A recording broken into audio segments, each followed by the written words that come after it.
तो बेगू चाचा चीटिंग करते हैं भाई, ठीक है। चीट और मिसलीड इसका आंसर हो गया। लाइक कोई हाथी वाथी आ गया और उसका मूड ठीक नहीं है तो बेमौत मारे जाओगे। Hello friends, welcome to our another session.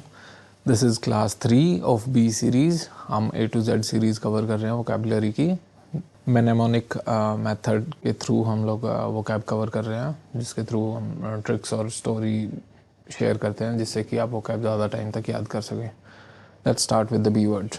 First word is beeline. Beeline का मतलब क्या होता है? डायरेक्ट और क्विक रूट या स्ट्रेट पाथ, ठीक है।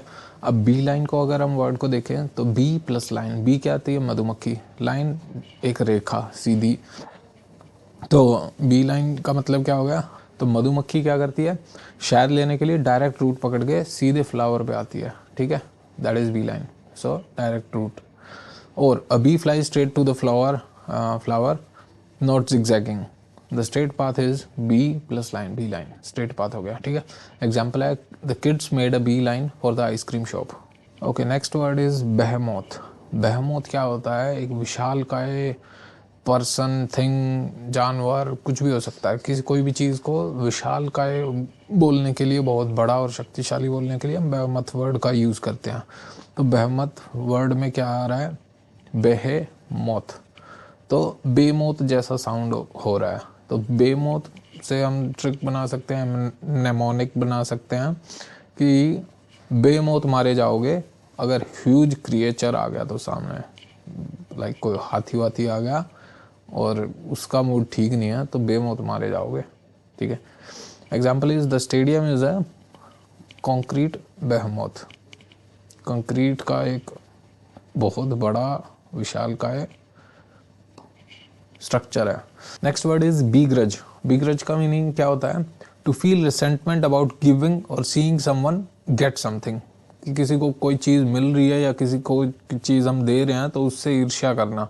ईर्ष्या करना या दिल से ना देना को बीग्रज बोल देते हैं, बीग्रज। तो बीग्रज को के लिए ट्रिक या निमोनिक क्या रहेगा? Be plus grudge, begrudge. Hindi में अगर देखें तो बेग्रज।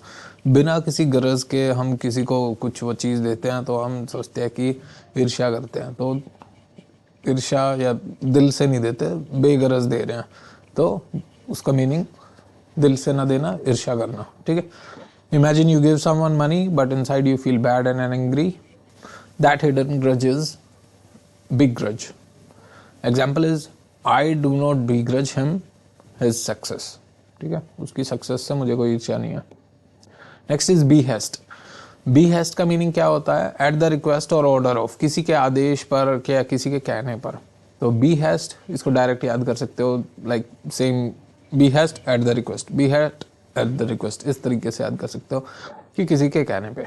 B haste request same sound करते हैं, सेम राइम करते हैं, इसलिए behest request. Example, he acted at his father's behest. Next is benevolence. Benevolence का मतलब क्या होता है? देखो, बेनी एक जो वर्ड है काफ़ी जगह यूज होता है। एक ये रूट वर्ड होता है जिसका मीनिंग होता है कुछ अच्छा, कुछ पॉजिटिव, ठीक है। तो आपको एग्जाम में भी अगर एंटोनिम सिनोनिम पूछें या आपको एक आंसर चूज करना हो 4 ऑप्शंस में से, तो आपको एक ही पॉजिटिव वाला मिलेगा, बाकी सारे नेगेटिव वाले मिलेंगे। तो बैने जहां आ गया ये समझ लो वो पॉजिटिव है, कुछ अच्छाई की बात हो रही है। बैनी हो गया गुड। वोलेंस क्या होता है? विल, ठीक है।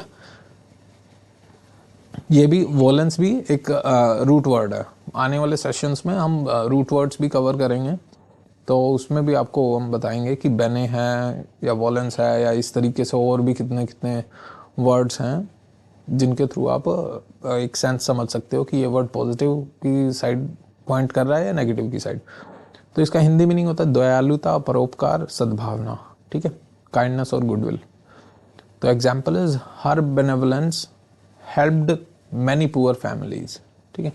Next is बैकग्विल। बैकग्विल का मतलब क्या होता है? किसी को चीट करना या मिसलेड करना, धोखा देना या बहलाना, फुसलाना, मीठी बातों में फंसाना, छल करना, ठीक है। तो इसको मैं कैसे याद करता हूँ? एक हमारे बेगू चाचा हुआ करते थे। तो बेगू चाचा क्या करते थे? हर बार जब भी हम उनके साथ कार्ड्स खेलते थे, ताश खेलते थे, तो वो चीटिंग करते थे। तो मेरे को बेगुल से बेगू से ही याद है क्योंकि इसमें बेगू ILE प्लस ILE आ रहा है, बैगविल। तो बेगू चाचा चीटिंग करते हैं भाई, ठीक है। चीट और मिसलीड इसका आंसर हो गया। Example is the salesman beguiled customers with smooth talk. ठीक है, that was all about today. ये हमारे B सीरीज का सेशन था। You can follow us, you can subscribe us, or you can like and comment on our videos, and see you in the next video for the B words. Thank you.